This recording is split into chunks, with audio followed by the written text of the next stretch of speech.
in the micro, man's inhumanity to man was on display, absolutely tragically, and it's a deep scar on our national, just our history.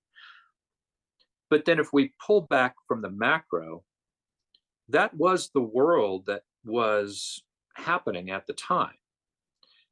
And there had been slavery going back to the time before Christ. There had been slavery all the way up to that point around the world. In every continent almost around the world, there have been issues of man selling man, man selling woman, man selling child for profit, and what was called slave trading, long before the US was ever even conceived. And so our country, born at that time frame, was very quickly divided into, hey, we think that's wrong. And within a historically short span of time, from let's say 1776 as our benchmark to 1865, half of our country was against slavery and half of our country was supporting it.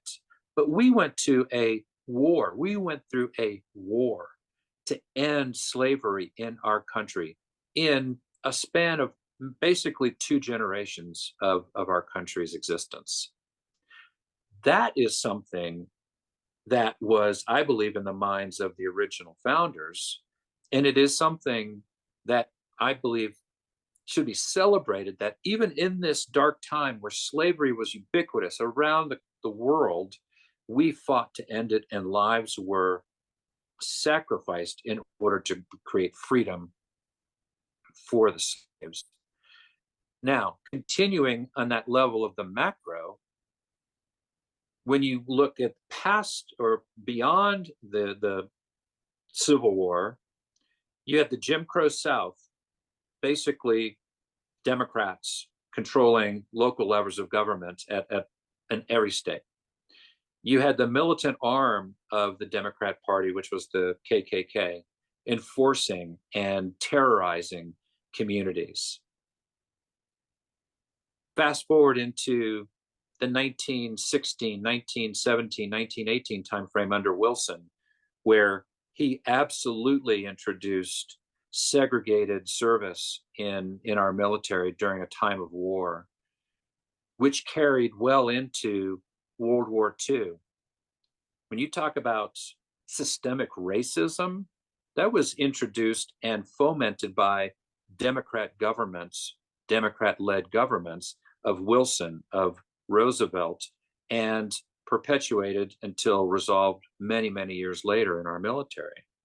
When you talk about systemic racism, let's talk about Lyndon Johnson's Great Society and the destruction of the Black family by introducing the government into the family structure and incentivizing the breakdown of the family structure, which had been very strong at that time. And so what we don't hear in that balance word that I was talking about earlier is, yes, these bad things were happening, but let's please talk about, this was not Republicans doing this. This was not just Democrats. This was but these were under Democrat regimes that a lot of these bad things were happening, and we never hear that in our history. And so I would love to hear some examples or books being read that talk about, here in our own state, Stapleton was Governor Stapleton back in the 30s, I believe, was a member of the KKK, was a Democrat. When you look at the fact that it was Republicans in the 1960s who overwhelmingly voted in support of the civil rights laws passed in 64, 65. We don't hear about those kind of things. We need the balance being taught in all of our schools. So yeah, Let's talk about the bad stuff, but let's talk about the good things that we've also done.